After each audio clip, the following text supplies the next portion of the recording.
to today's class. Let us have a short prayer. വിശുദ്ധിയിലെ ജ്ഞാനത്തിലെ വിശ്വാസത്തിലെ കൂടുതൽ വളരാൻ ആഴപ്പെടാൻ ആവശ്യമായിട്ടുള്ള ബോധ്യങ്ങൾ, സാഹചര്യങ്ങൾ, ബന്ധങ്ങൾ ഞങ്ങൾക്ക് നൽകണമേ. ഞങ്ങൾ പഠിക്കുന്നത് ജീവിതത്തിലെ തേജസ്വിയായി മാറട്ടെ. മദ്യപാനം, മയക്കുമരുന്ന്, ലൈംഗിക ആസക്തികളായിരിക്കുന്ന എല്ലാവരെയും സമർപ്പിക്കുന്നു. അതുവഴി കുടുംബങ്ങളിൽ ബുദ്ധിമുട്ട് അനുഭവിക്കുന്ന കുഞ്ഞുങ്ങളിലേക്ക് അവിടുത്തെ കരുണ വർഷിക്കണമേ. How are you? Hope that all of you are keeping fine in your home. Okay? Today we are going to discuss a new topic that is very interesting, and it is called pollination. Do you know what is pollination? It's a very important biological process that takes place in nature. In the absence of this process, we could not have anything to eat. So it is very important. Okay? What is pollination? Pollination is the transfer of pollen grains from anther to the stigma of a flower. Once again, I repeat, please listen. It is the transfer of pollen grains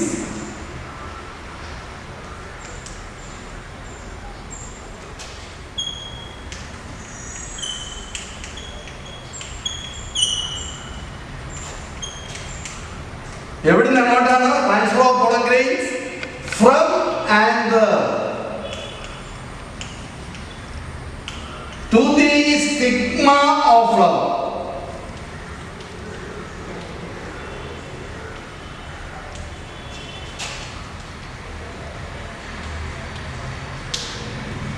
Okay, please listen. Suppose this is a plant.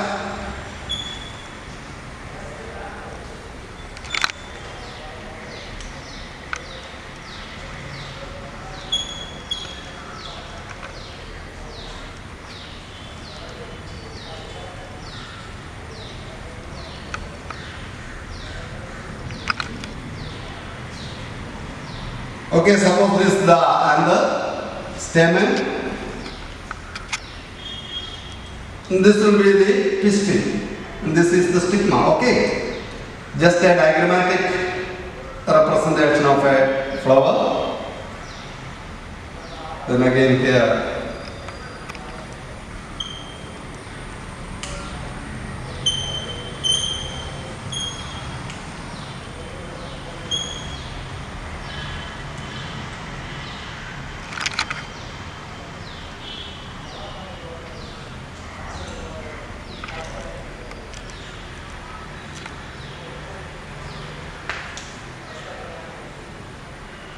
Again, stamen with anther, and this is the pistil, suppose that, and this is the stigma. Okay, here, when the anther matures, pollen grains are released, and the transfer of pollen grains from anther to the stigma of the same flower, or the transfer of pollen grains from anther to the stigma of another flower of the same plant. This may happen. Or another condition, suppose this is another plant.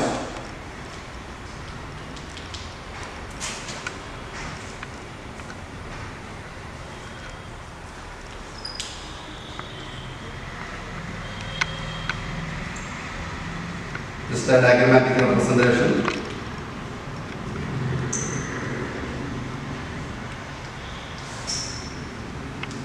Okay, then the pollination that can take place from the transfer of pollen grains from anther to the stigma of another flower of another plant.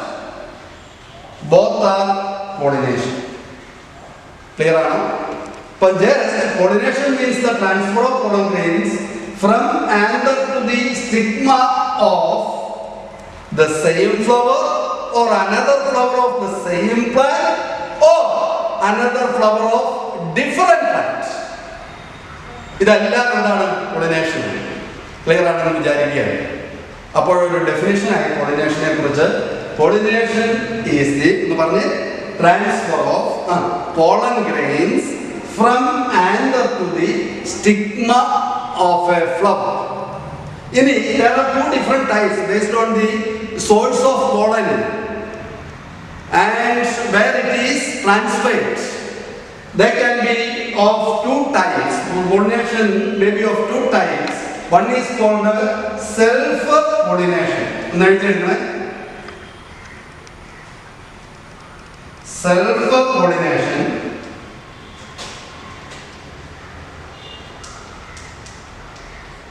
Then the second one is called cross-pollination.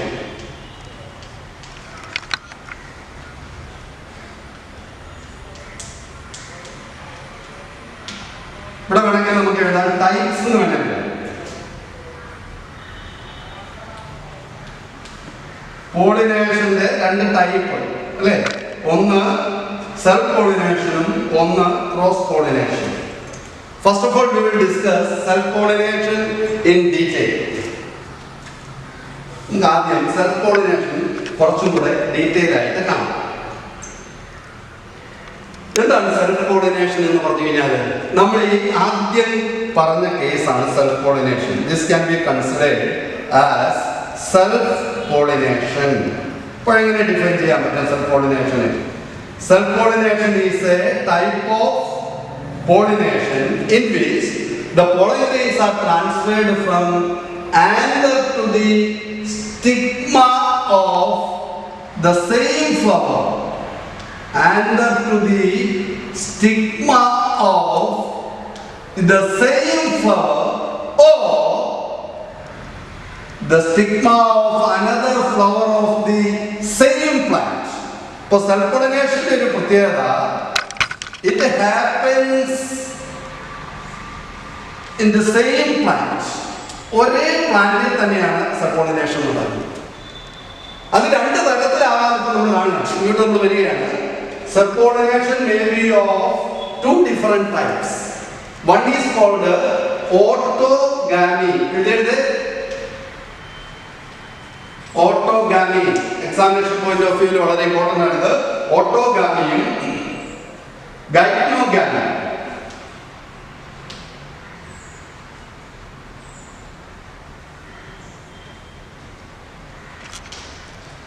ഇതിന്റെ spelling ഒന്ന് ശ്രദ്ധിച്ചേക്കുക.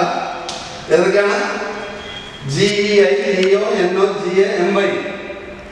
It's pronounced as geinogamy. ചിലപ്പോൾ അതിനെ ജീഗ്നോഗാമി എന്ന് പറയാറുണ്ട്. ഇപ്പൊ രണ്ടും same ആണ്, ജീഗ്നോഗാമി or ഗൈനോഗാമി. അപ്പോൾ രണ്ട് തരത്തിലുള്ള സെൽഫ് പോളിനേഷൻ. ഏതൊക്കെയാണ്? Self pollination may be of two types. One is called autogamy, the second one is called geinogamy. ഇനി എന്താണ് ഇത് തമ്മിലുള്ള ഒരു ഡിഫറൻസ്? എന്താണ് ഓട്ടോഗാമി ഗൈനോഗാമി തമ്മിലുള്ള ഡിഫറൻസ്? ഇവിടെ നമ്മൾ കണ്ടു അല്ലെ? ഈ കണ്ടീഷൻ ആണ് യഥാർത്ഥത്തിൽ ഫസ്റ്റ് കേസ് ഓട്ടോഗാമി എന്ന് പറയുന്നത്. And this one is called the second case, that is the gynogamy. Clear or no? Appo endayirikkum autogamy? Autogamy is a type of self pollination in which the pollen grains are transferred from anther to the stigma of the same flower. That is called autogamy. Clear or no?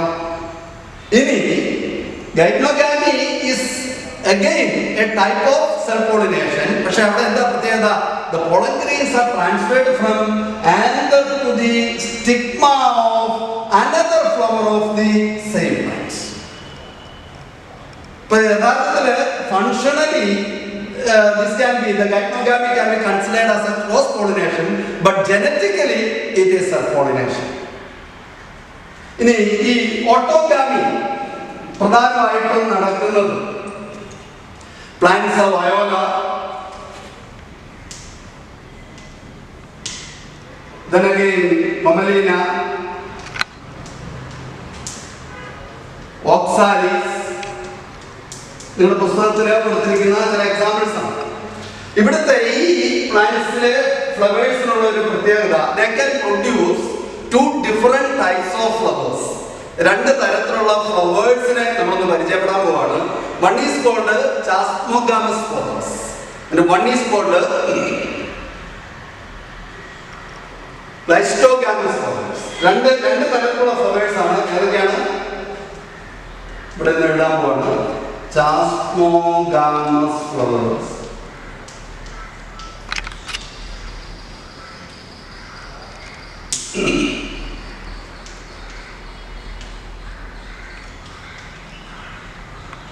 Spelling is no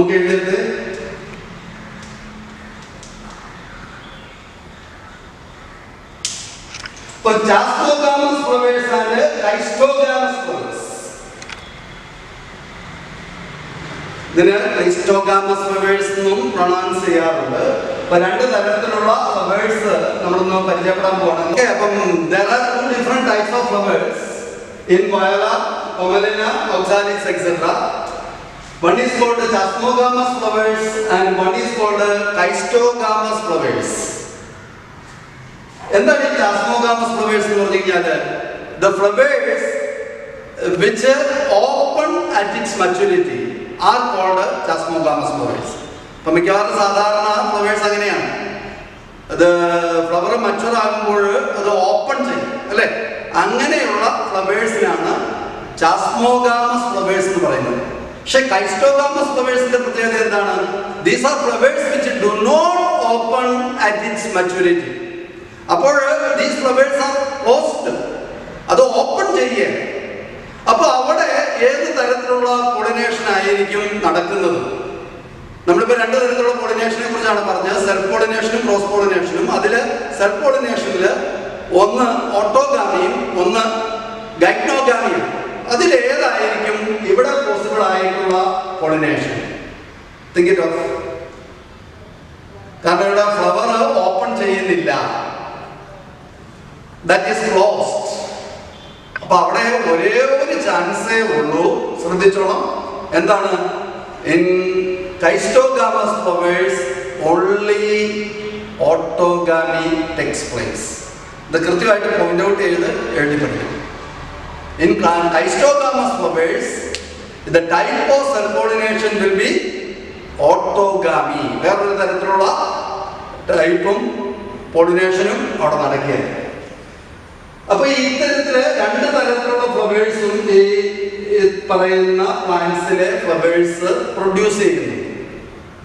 okay, അപ്പൊ ഈ Chrysogamous ഫ്ലവേഴ്സിന് എന്തെങ്കിലും advantage ഉണ്ടോ? അതായത് ഇത് Chrysogamous flowers can produce assured seed cells even in the absence of pollinators. അതൊരു advantage ആയിട്ട് പറയാനായിട്ട് പറ്റും. Okay, next we are going to discuss the gynogamy. Gynogamy നമ്മൾ കണ്ടു. ഇവിടെ the transfer of pollen grains from anther to the stigma of another flower of the same plant, that is called gynogamy.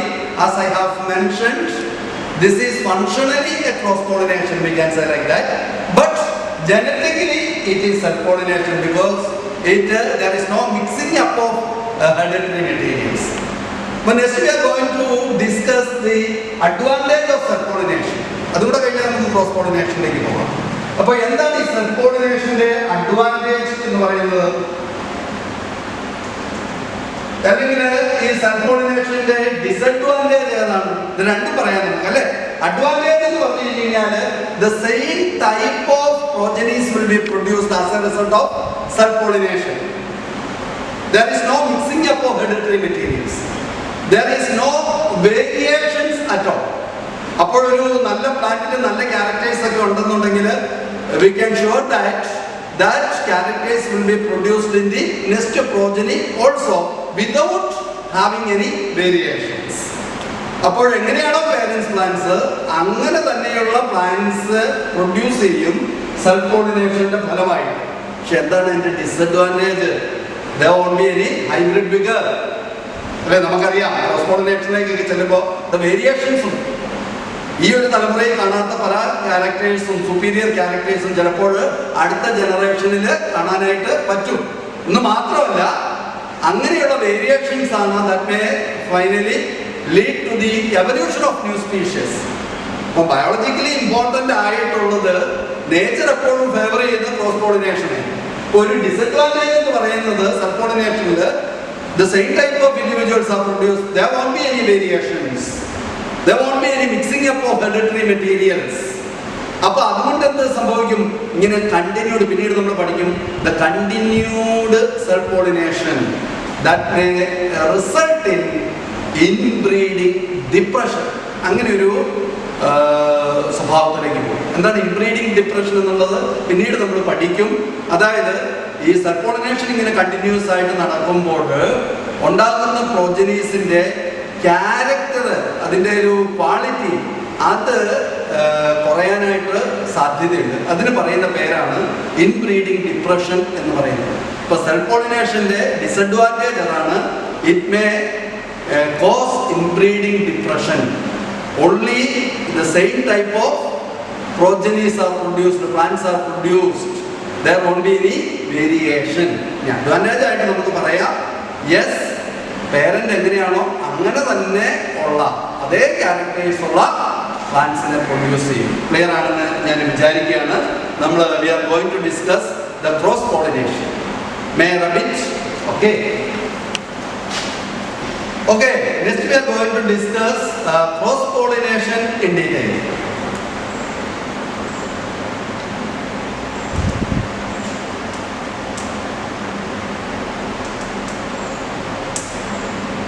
Cross pollination is otherwise called xenogamy.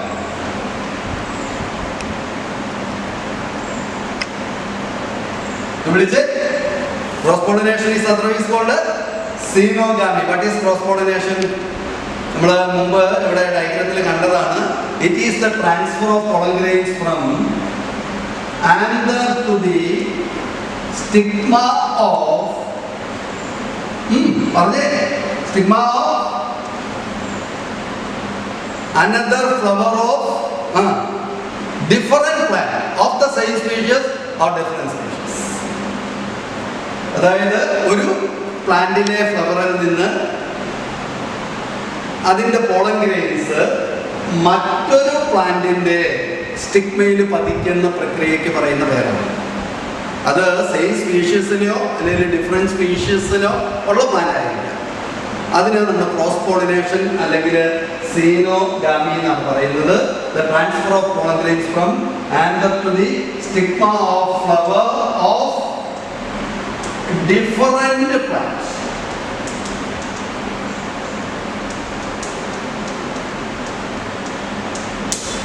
How it is possible?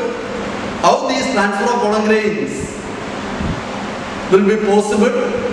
With the help of some external agencies. അപ്പോൾ ഈ cross pollination effective ആകുന്നത് with the help of some external agencies ആണ്. അതിന് നമ്മൾ വിളിക്കുന്ന പേര് pollinators എന്നാണ്. Pollinators ഏതൊക്കെയാണ് പ്രധാനപ്പെട്ട പോളിനേറ്റേഴ്സ് എന്ന് പറയുന്നത്? പറയാം. അത് രണ്ടായിട്ട് കാറ്റഗറൈസ് ചെയ്തിട്ടുണ്ട്. The pollinators or external agents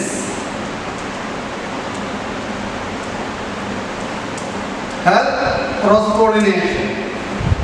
രണ്ട് തരത്തിലാണ്. ഒന്ന് abiotic agents ഉണ്ട്. abiotic agents. രണ്ട് biotic agents.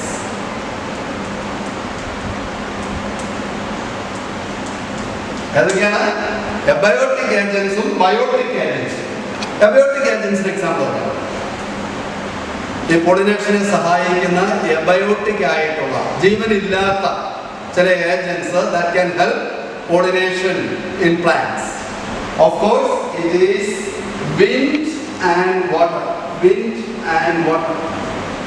പ്രധാനപ്പെട്ട abiotic agents which help in pollination are wind and water.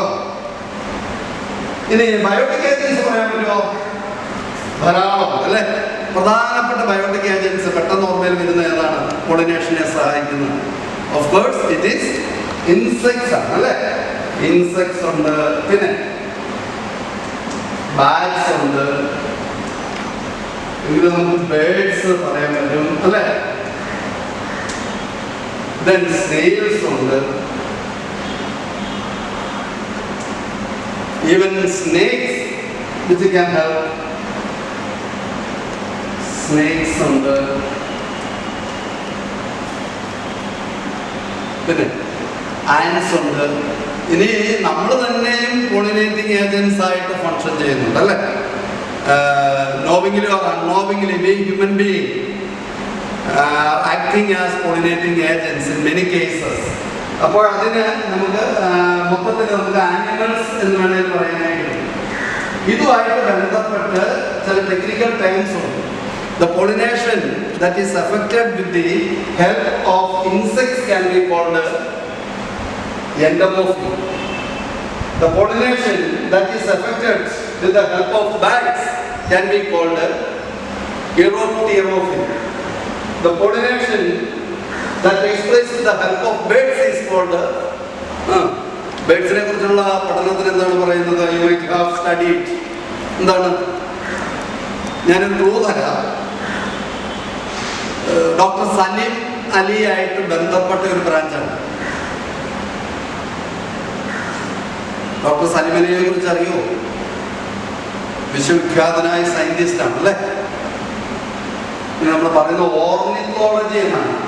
Ornithologist എന്ന് വിളിക്കും ബേഡ്സിനെ കുറിച്ച് പഠിക്കുന്നവരെ അല്ലേ? അപ്പോൾ ഓർണിത്തോളജി, അപ്പൊ ഇതിന് ഓർണിത്തോഫിലി എന്ന് പറയും. ഓരോന്നൊക്കെ ഇൻസെക്ട്സിനെ കുറിച്ചുള്ള എന്താ പറയും? എൻ്റെ അമ്മോ എന്ന് നോക്കാം, എൻ്റെ അമ്മോ എന്ന് നോക്കാൻ മതി. അപ്പോൾ അല്ലെ entomology, entomology the study of insects, അതിൽ നിന്ന് വന്നിരിക്കുന്നതാണ് എൻഡമോഫിലി. ഫിലി മീൻസ് ലവ് എന്നാണ്, സ്നേഹമാണ്. ഈ പ്രായത്തിലുള്ള പിള്ളേർക്കൊക്കെ വളരെ പ്രിയപ്പെട്ട ഒരു ടേമാണ് ഇത്, ഫിലി. That means love. അപ്പോൾ entomophilia means the pollination that is affected with the help of insects. The pollination that is affected with the help of birds is called ornithophilia. Bats ന് പറയുന്ന zoological name Chiroptera. അതുകൊണ്ട് Chiropterophilia എന്ന് പറയും. Then snails വഴി pollination നടത്തുന്നതിനെ സാധാരണ വിളിക്കുന്ന technical ടൈമാണ് മലാക്കോഫി.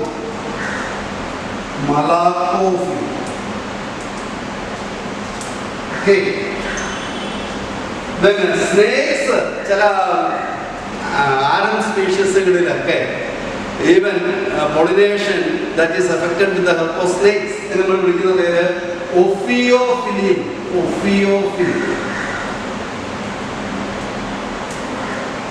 Then ആനിമൽസിന് കോമൺ ആയിട്ട് നമുക്ക് പറയാൻ പറ്റും സൂഫിൽ. കോമൺ ആയി ആനിമൽസ് വഴി പരാഗണം നടത്തുന്നതിന്, പോളിനേഷൻ നടത്തുന്നതിന് പറയുന്ന പേരാണ് സൂഫിൽ. ഇനി ചില കേസുകളിൽ നമുക്കറിയാം ആൻസ് ആയിരിക്കും അല്ലെ? ആൻസിനെ കുറിച്ച് പ്രതിപാദിക്കുന്ന ശാസ്ത്രശാഖയ്ക്ക് എന്താ പറയുന്നത് അറിയോ? മെർമിക്കോളജി അല്ലേ? അപ്പോഴെന്തായിരിക്കും ഇവിടെ ആൻസ് വഴി പോളിനേഷൻ നടക്കുന്നതിന് എന്തായിരിക്കും പറയുന്നത്? മെർമിക്കോഫി.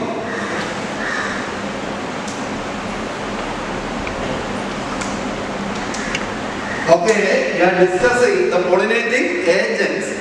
That may be of two types. The abiotic agents like wind and water, and biotic agents like various types of animals like insects, bats, birds, snakes, snails, then ants, even human beings. Okay? ഇനി ഇതിൽ ഏറ്റവും കൂടുതൽ pollination നടക്കുന്ന cross പോളിനേഷനെ help ചെയ്യുന്നത് biotic agents ആയിട്ട് biotic agents ആയിട്ട്. Of course biotic agents ആയിട്ട് ഈ പോളിനേഷൻ ക്രോസ് പോളിനേഷനിൽ തന്നെ 80% ഓഫ് ദി പ്ലാന്റ്സിലും pollination that will be affected by the biotic agents. Only 20% of പ്ലാന്റ്സിൽ മാത്രമേ ബയോട്ടിക് ഏജൻസ് വഴി പോളിനേഷൻ നടക്കുന്നുള്ളൂ. അതിൽ തന്നെ ഈ വളരെ ഒരു ചെറിയ പ്രൊപ്പോർഷൻ ഓഫ് പ്ലാന്റ്സിൽ മാത്രമേ എബയോട്ടിക് ഏജൻസ് വഴി പോളിനേഷൻ നടക്കുന്നുള്ളൂ. അതിൻ്റെ തന്നെ 80% നടക്കുന്നത് വിത്ത് ദ ഹെൽപ്പ് ഓഫ് വിൻഡാണ്. എന്ന് പറഞ്ഞു കഴിഞ്ഞാൽ എൻ്റെ അർത്ഥം വാട്ടർ വഴി പോളിനേഷൻ നടക്കുന്നത് വളരെ കുറവാണ്. ഇപ്പോൾ ആൻജിയോസ്പേം പ്ലാന്റ്സിൽ തന്നെ only about 30 Janeiro we have noticed this type of pollination that takes place through the agency of water. അപ്പോൾ വെള്ളം വഴി, ജലം വഴി പരാഗണം നടത്തുന്ന, പൊളിനേഷൻ നടത്തുന്ന പ്ലാന്റ്സുകൾ ആൻജിയോസ്പെംസിൽ വളരെ കുറവാണ്. അത് നമ്മളൊന്ന് കൗണ്ട് ചെയ്ത് കഴിഞ്ഞ് കഴിഞ്ഞാൽ ഒരു പ്രത്യേകിച്ചും മോണോകോട്ടിലൻസ് പ്ലാന്റ്സിലായിരിക്കും, മോണോകോട്സിലായിരിക്കും. അതിൽ തന്നെ ഒരു 30 ജീനസുകളിൽ മാത്രമാണ് റിപ്പോർട്ട് ചെയ്തിട്ടുള്ളത് വാട്ടർ പോളിനേഷൻ. എന്നാൽ ബയോട്ടിക് ഏജൻസിൽ ഏറ്റവും കൂടുതൽ ഇതിൻ്റെ തന്നെ ഒരു 80% നടക്കുന്നത് കാറ്റ് വഴിയാണ്, വിൻഡ് വഴിയാണ്. എന്നാൽ ഏറ്റവും കൂടുതൽ പോളിനേഷൻ സഹായിക്കുന്നത് ബയോട്ടിക് ഏജൻസ് ആണ്. അപ്പോൾ ഇത് കുറച്ചും കൂടെ ഡീറ്റെയിൽ ആയിട്ട് നമ്മളൊന്ന് കാണാനായിട്ട് പോകുന്നു. First of all, we will see the abiotic agents that have pollination. First one, wind.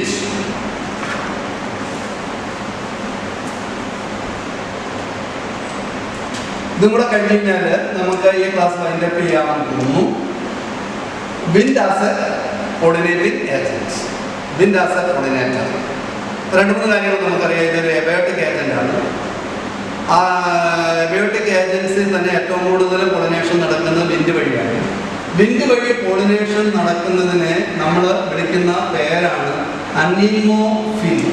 ഈ ടെക്നിക്കൽ ടൈം ഒന്ന് ഓർത്തിരിക്കുന്നത് അനിമോഫിലി. അനിമോഫിലി എന്ന് പറഞ്ഞു കഴിഞ്ഞാൽ ആനിമൽസ് വഴി പോളിനേഷൻ നടക്കുന്ന പ്രക്രിയയല്ല, മറിച്ച് എന്താണ്? The pollination that is effected with the help of wind is called anemophily, and such flowers are called anemophilous flowers. Anemophilous flowers. പ്രധാനമായിട്ടും ഗ്രാസസിന് പോളിനേഷൻ നടക്കുന്നത് വിൻഡ് വഴിയാണ്. ശരി, ഗ്രാസസ്. അതുപോലെ തന്നെ നമ്മുടെ റൈസ് പ്ലാന്റ്, അതുപോലെ തന്നെ വീറ്റ് പ്ലാന്റ്, ഇവിടെയൊക്കെ pollination that is mainly effected with the help of wind. Okay, now we are going to discuss the characteristic features or adaptations present in wind pollinated plants or wind pollinated flowers. That is very important in the examination point of view. പലപ്പോഴും ആവർത്തിച്ച് ചോദിക്കാറുണ്ട്. ഒരു 3-4 നിങ്ങൾ പഠിച്ചിരിക്കുക. It is very easy. നിങ്ങൾക്ക് തന്നെ പറയാവുന്നതേ ഉള്ളൂ അല്ലേ? കാറ്റ് വഴി പോളിനേഷൻ നടക്കുമ്പോൾ അല്ലെങ്കിൽ നടക്കുന്നതിന് വേണ്ടിയിട്ട് ആ ഫ്ലവേഴ്സിൽ കാണുന്ന അഡാപ്റ്റേഷൻസ് എന്താണ്, അനുകൂലങ്ങൾ എന്താണ്? അപ്പോൾ കാറ്റ് വഴി പരാഗണം നടക്കുമ്പോൾ നമുക്കറിയാം there should be the production of enormous, അല്ലേ, very large number of pollen grains. കാരണം കാറ്റിലൂടെ കുറേ എണ്ണം ഇപ്പം നമുക്കിപ്പം പറയാനായിട്ട് പ്രെഡിക്റ്റ് ചെയ്യാനായിട്ട് പറ്റിയാല. ഇവിടുന്ന് പോകുന്ന പോളൻ ഗ്രെയിൻസ് ഒക്കെ വേറൊരു പ്ലാന്റിന്റെ സ്റ്റിഗ്മയിൽ തന്നെ ചെന്ന് പതിച്ചോണം. അത് കാറ്റിന്റെ നോൺ ഡയറക്ഷണലാണ് കാറ്റ്. അത് കാറ്റ് എങ്ങോട്ടാണ് വീശുന്നതെന്ന് നമുക്ക് പറയാനായിട്ട് പറ്റിയല്ല. അപ്പൊ അതുകൊണ്ട് എന്ത് ചെയ്യും? കുറെ എണ്ണം വേസ്റ്റ് ആയിട്ട് പോകാനായിട്ട് സാധ്യതയുണ്ട്. So that in these plants the flower will produce very large number of pollen grains. That is the first point. Large number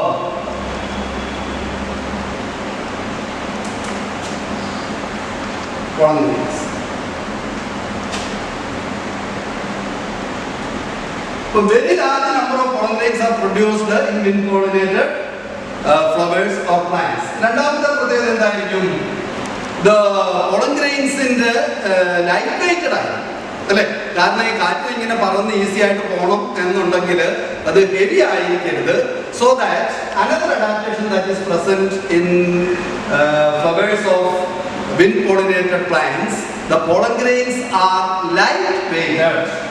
Pollen grains are light weighted. Light weight ഉള്ള pollen grains ആയിരിക്കും എന്ന് പറഞ്ഞു കഴിഞ്ഞാൽ നമുക്ക് പറയാൻ പറ്റും the pollen grains will be powdery. ഇങ്ങനെ powdery ആയിരിക്കും. അതുപോലെ തന്നെ pollen grains unwettable ആണ് അല്ലെ നോൺ വെറ്റബിൾ ആണ്. പെട്ടെന്ന് ഈർപ്പത്തെ പിടിച്ചെടുക്കുന്നതായിരിക്കും.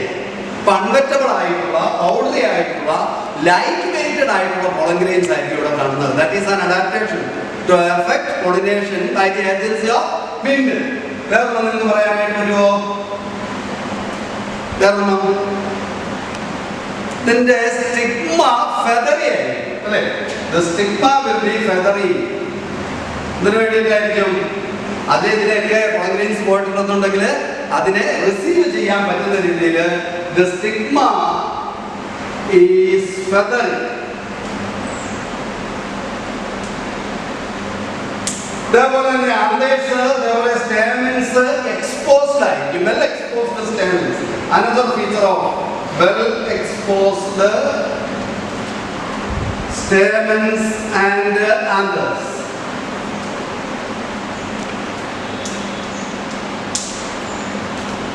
അപ്പോൾ നമുക്കൊന്ന് ഓർത്തു നോക്കാം. എന്താണ് very large number of pollen grains are produced, അല്ലേ? അതുപോലെ pollen grains will be light weighted, powdery, unbreakable, അല്ലേ? അതുപോലെ stigma will be feathery. Then again well exposed stamens and anthers present. The stamens are non-sticky. The stamens are non-sticky. അതായത് കാറ്റോടെ പറന്നു പോകണം, അതുകൊണ്ട് non sticky. അത് ഇവിടെ നമ്മൾ പറഞ്ഞിട്ടുണ്ട്, അൺമെറ്റബിൾ ആണെന്ന് പറഞ്ഞിട്ടുണ്ട്, അതുമായിട്ട് ബന്ധപ്പെട്ടിരിക്കുന്നതാണ്. ഇപ്പോൾ ഒരു 3-4 പോയിന്റ് പഠിച്ചു വെച്ച് കഴിഞ്ഞാൽ it will be very easy. Clear ആണോ? കിട്ടിയോ? ഒന്ന് കണ്ണടച്ചൊന്ന് ഓർത്തു നോക്കിയേ.